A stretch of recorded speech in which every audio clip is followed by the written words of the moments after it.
Support for Lab Out Loud is brought to you by the National Science Teachers Association. Find out more at nsta.org. You're listening to Lab Out Loud, Science for the Classroom and beyond. And today we're taking a look at science on the farm. We are very intentional about having students explore an international lens where they can. There's agriculture really everywhere, but we don't always recognize it or don't have language to use when we see livestock animals or machinery. And so these games are a great way for you to not only increase your knowledge about agriculture, but also practice your necessary skills and standards that you need to be hitting in the classroom. That's up next on Lab Out Loud, but first, I'm your co-host Dale Basler. And I'm Brian Bartel.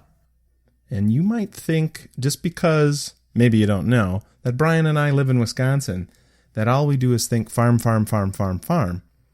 And all of our podcasts are about farms, but they're not. Well, Dale grew up on a dairy farm. Do you dream about that ever, Dale?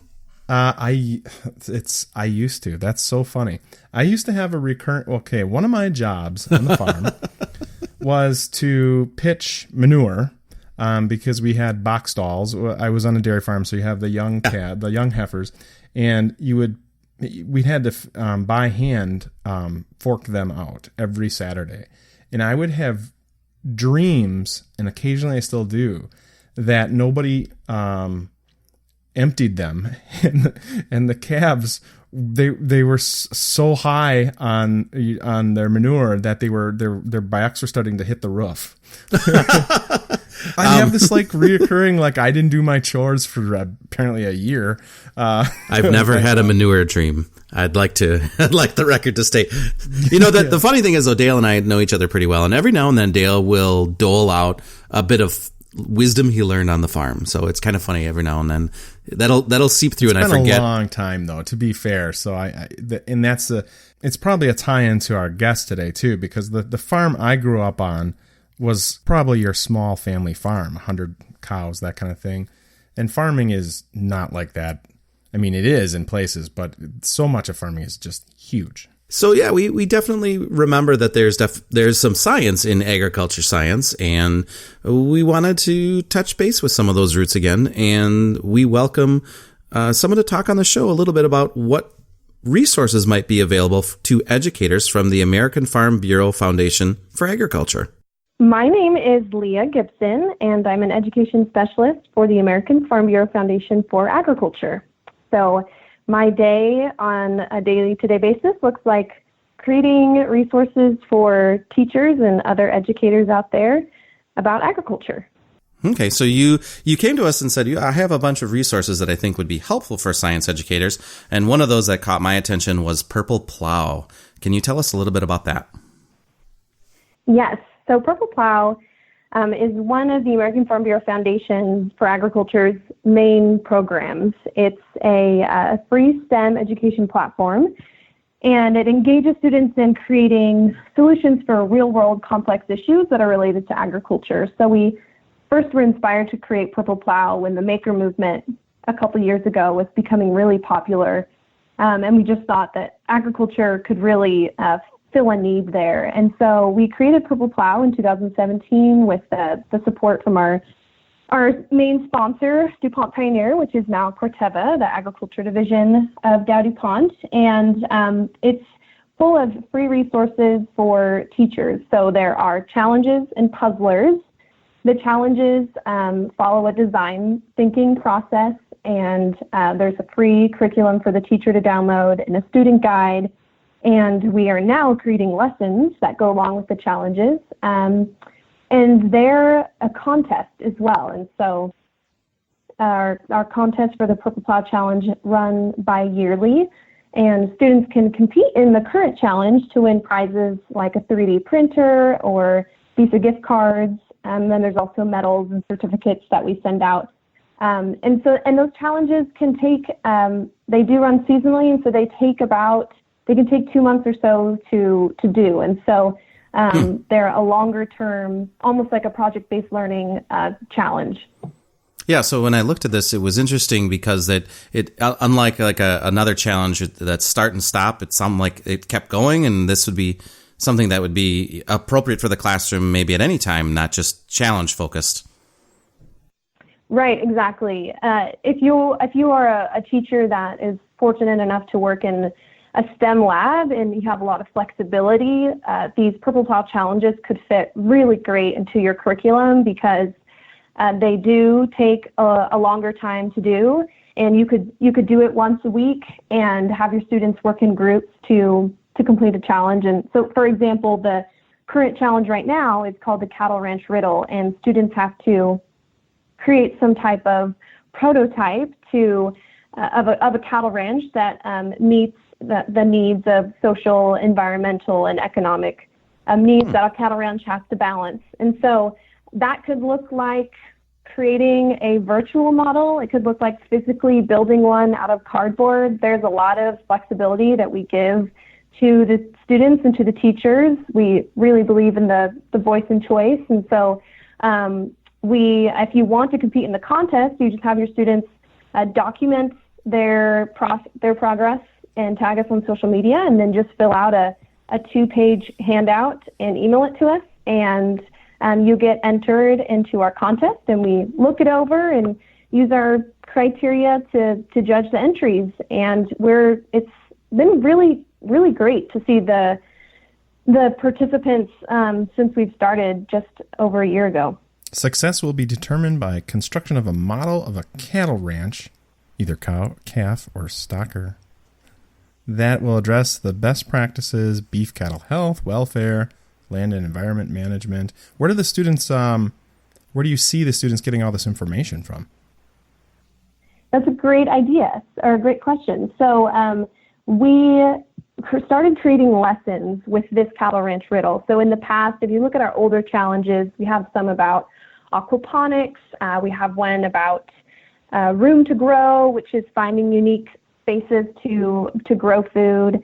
And while with those challenges, we found that sometimes we were getting feedback that people didn't know where to necessarily get information to fill those gaps. And so we started creating lessons. So in the Cattle Ranch Riddle, there's an introduction to beef production lesson, land management introduction, animal nutrition introduction. And so that students can get the foundation. If you choose to use the lessons, they're totally optional. You don't have to. But if you're removed from agriculture, which almost all of us are, it's a great way for the teacher and the students to get a good foundational knowledge of agriculture. Mm-hmm.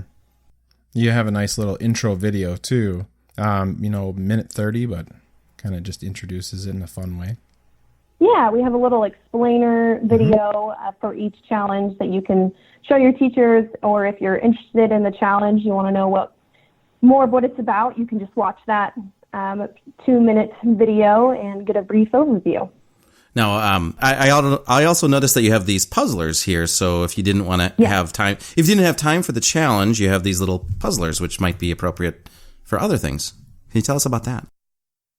Right, exactly. So the puzzlers were created this spring based off feedback that some teachers were saying that the challenges were a little too long for them to actually complete in the classroom or to fully compete in a contest setting. And so we created the puzzlers, which are short, hands-on activities that sharpen students' critical and creative thinking skills.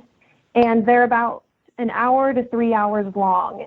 So they're great for, say, you're a biology teacher and you want to do a quick puzzler about bees. So you can download our free puzzler about building a Mason bee hotel, and you can have your students easily do that. So puzzlers are great for just plug and go. Yeah. There's not a big commitment there. Are they all NGSS aligned? They all are, yes. So that's a big priority for the American Farm Bureau Foundation, is to make sure that all of our resources are aligned to national learning standards. Mm-hmm. And these puzzlers and the challenges are all aligned to NGSS. I love this term, climacteric fruits continue to ripen. I didn't know that was a phrase there, climacteric. Yes, you learn something new every day. Yeah. I have sort of a silly question. Where did Purple Plow, the name, come from? So we were brainstorming names for this program, and we wanted to come up with something that was unique. And so Sure. That's why we chose purple, because it was fun and it was kind of different. And then we chose plow because that is a symbol of agriculture that many people are familiar with. And so we chose Purple Plow. Oh, okay. It's funny because this is a time of year when our elementary schools all have the opportunity to paint a snowplow because we're getting ready for winter here in Wisconsin. Mm-hmm. And each of the schools have like designate a theme, and the kids go out and paint a plow because that's it has a bigger surface area than the traditional farm plow there. But they actually they paint it and they color it, and you can actually see them in action. So it's kind of cool that way. So I was thinking of that in my head, like this purple plow going down the road. I had the wrong plow. I just want to set it to the tune of Purple Rain. Purple Plow. Well, maybe we maybe need a theme song. So, yeah. No copyright infringement happened in this episode. It's parody. So you've got the Purple Plow. What other things do you have for educators and science students? Yes. So Purple Plow is it originally started as our middle school main hub. It was 5th through 8th grade, but it's now 5th through 12th grade. But we have another big program that's for elementary school students, and it's K through 5th grade, and it's called My American Farm. You can find it on myamericanfarm.org, and it's an online gaming platform. There's 25 games. There are lesson plans, activity sheets, e-comics, videos, and they're all free, just like Purple Plow. And so you can a teacher or student can log on to My American Farm and start playing some games or download some lesson plans to go along with the game. If you want to teach your students about energy via plants, you can play a game about that. We have games about careers in agriculture, the different careers related to science and agriculture. There's tons of games. There's Operation Peanut Butter, and they're real fun for students to play, and they're educational, also aligned to national learning standards. And so it's a great platform for elementary school teachers to check out. I'm looking at the equipment engineer game, and it looks like it has showcasing from around the world, which is kind of interesting because we especially in Wisconsin, we tend to think that we only do farming here in Wisconsin. Of course, that's very myopic. I know that it happens everywhere around the nation and beyond. Was that an intentional piece there to be global instead of national? It's just because we have a barn on our state quarter. Yeah, well, we have a cow too. Yeah, or a cow. It's a cow and corn, isn't it? Yeah, and a barn in the back. Yeah, currency. America's Dairyland. That was our slogan for a while. We are very intentional about having students explore an international lens where they can, and just like you're saying, that there's agriculture really everywhere and all around us, but we don't always recognize it or don't have language to use when we see livestock animals or machinery. And so these games are a great way for you to not only increase your knowledge about agriculture, but also practice your necessary skills and standards that you need to be hitting in the classroom. Do you see a lot of elementary students using these in the classroom or home or where? Yeah, so these games are used in those three places the most, just like you said. So they'll be used in the classroom. You can actually download an offline version if you need that for some reason, so you could play that way. And students will go to computer labs. We've had feedback that that's a big way that they'll play in the classroom, or if you're lucky enough to be at a school where you have your own tablet, you can download the My American Farm app. That's free, and play the games on that. Or you could just also go online. And then it's also great for you to play on road trips, or if you have the app downloaded or a tablet or iPad with you. And then it's also, we'll bring them out when we have volunteers use them at fairs and events. They'll put an iPad out there, and kids will walk by and play the games. in some type of booth or at their local county fair. So these games are used everywhere and in lots of various forms. Okay, so now I'm moving on to On the Farm. What is this resource here? Yes, so On the Farm is a part of our funding that we get from being a contractor with the beef checkoff. So are you too familiar with the commodity checkoff program? I don't think so. Go on. Brian's going to say, go on, and I'll let you know if I am. Because individual producers of nearly homogeneous agriculture commodities like corn and beef, it's not very easy for them to convince consumers to choose one egg or a cut of beef over another.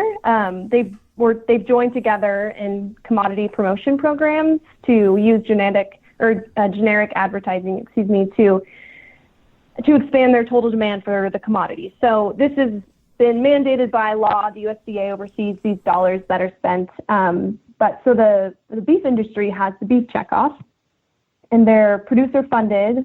They're a marketing and research program, and they every year hand out, or a lot, I should say, funding to contractors like the American Farm Bureau Foundation to use the dollars for good and for education. So the past 3 years, we've been receiving a grant from the Beef Checkoff to put on these on-the-farm STEM events. They are paid for the teacher, free, essentially, professional development experiences for STEM educators, teachers or STEM influencers. Oh. What happens at these events? What is it, like a standard conference, or what's the experience there? Or I know that they're closed, but first of all, is this going to happen in the future? Yes. So we've done that for the past 3 years, and then we just recently received the notice that we were funded again for 2019. So we'll have 2 events, one in Kansas and one in New York, a STEM event. And we don't have the dates for that yet, but stay tuned to our website. We'll have that uploaded by December 1st, so you can submit your applications then. But these experiences are not like your average professional development training. They're very interactive. They're very hands-on. Normally it's about a 2.5-day experience, and so you'll come and we'll have a dinner together, a kickoff dinner, and we'll learn about the pasture to plate process of what a beef cow experiences. And then early in the morning, we'll get up and we'll typically go to a cattle ranch and meet with a rancher there and walk around and see some cows, and we'll track that pasture to plate process. So we'll interact with animal feed nutritionists, veterinarians, registered dietitians, chefs, and we'll, through the entire time, as a group with other teachers, we'll be thinking and discussing, okay, now how do we apply this in the classroom? What NGSS standard does this connect to? Or how could we make this activity something that students could do at home for homework or in the lab? So we're always just talking about that and having that type of conversation. And so they're really fun. I've facilitated them in the past, and I highly recommend any teachers out there, if you're interested in a free professional development experience, to definitely apply. Oh, wow. I've been in a situation in Wisconsin, because I've taken some classes here, where I've been maybe fortunate, maybe unfortunate enough to have inserted my hand inside a cow inside the rumen. So because that we have that here at Madison, and it's definitely a different experience to kind of see some of that firsthand, or in my case, right hand. But having that experience of what's happening there in the farm and expanding it back into the classroom. It's not that exciting when you grew up in a dairy farm. Dale grew up in a dairy farm, so. Yeah. It's like, oh, that's adorable. Right, as did every, 1 in 4 Wisconsinites, I'm sure. Yeah, like when it's work every day, then it's like, it's always, But I have a question about, like, what about our listeners or students that are thinking about a farm sort of in a very personalized, like, you know, like we have a couple community gardens, for example, that are associated with our schools, and they think like, okay, this is small scale. Do you have lessons that kind of speak to what it takes to have more, I don't know if industrialized is the right word, but a larger scale farming, if it's beef or if it's grains or things like that? Kind of lessons that talk about like what it, you know, why that jump takes place, for example, or, you know, the pitfalls involved from going, you know, from a small setting to a large setting or things like that. So we don't actually have a curriculum about building a community garden specifically, but in terms of why agriculture is the way it is today and how it's changed over time, the first thing that comes to mind is actually our sustainable agriculture curriculum. It's for high school, and so we define sustainable agriculture as meeting the needs of economically, environmentally, production, and social. And so it's like a stool with four legs. You know, it all has to be balanced, and there are, while there, you know, there's always trade-offs. And so when there's, while it is nice to grow a certain crop locally and to buy it locally, sometimes, and that can benefit your social needs, right? Your social and local community, it might be more expensive. And so it doesn't necessarily meet your local community's economic needs. And so, or you're going to wait for strawberries a long time. Yeah, exactly. And they're going to be tiny. And so that curriculum is great. It digs into that a little bit, and even looks at agriculture on an international lens as well, of there's this language in the agriculture community about feeding the world. And so we talk about, are we feeding the world, and who's hungry, and who has enough calories? And that curriculum digs into that, and that's free as well. So I would direct teachers to that as well. But and that would be found where? So that the sustainable agriculture curriculum can be found on our website. If you go to agfoundation.org. Okay. It's our website. You just can look at, I think the tab is resources, and we'll have, it'll say sustainable agriculture. Oh, yeah, for teachers, for students, things like that. The other question I had was NSTA, National Science Teachers Association, just published position statement on teaching of climate change. Do you have lessons that speak to agriculture and global climate change? You didn't hear climacteric fruit before? Oh, I didn't put that together. Good point. So actually, we have a handful of materials that talk about that issue. And so if you're interested in that sustainable agriculture curriculum would talk about that. There's also agriculture and the environment lesson plans that are free. They're for middle school students. And then there's also, we actually just created a lesson about extreme heat waves, drought, and agriculture. We worked with our friend at NASA to help us write that curriculum. So that's free as well. You can download that on our website. And those are our three main topics that talk about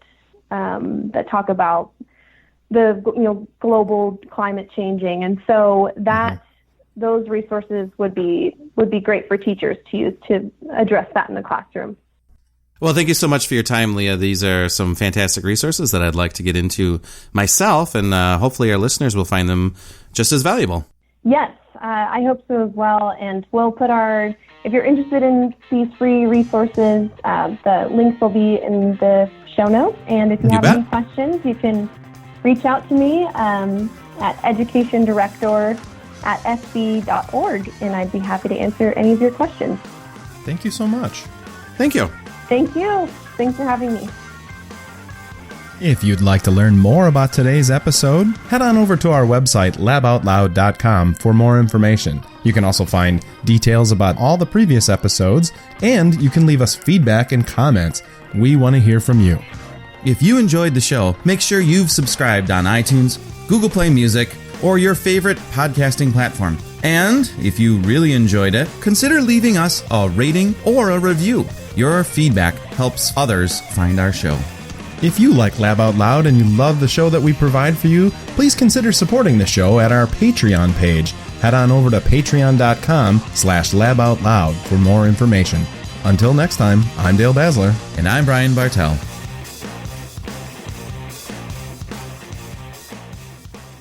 That'll do, pig.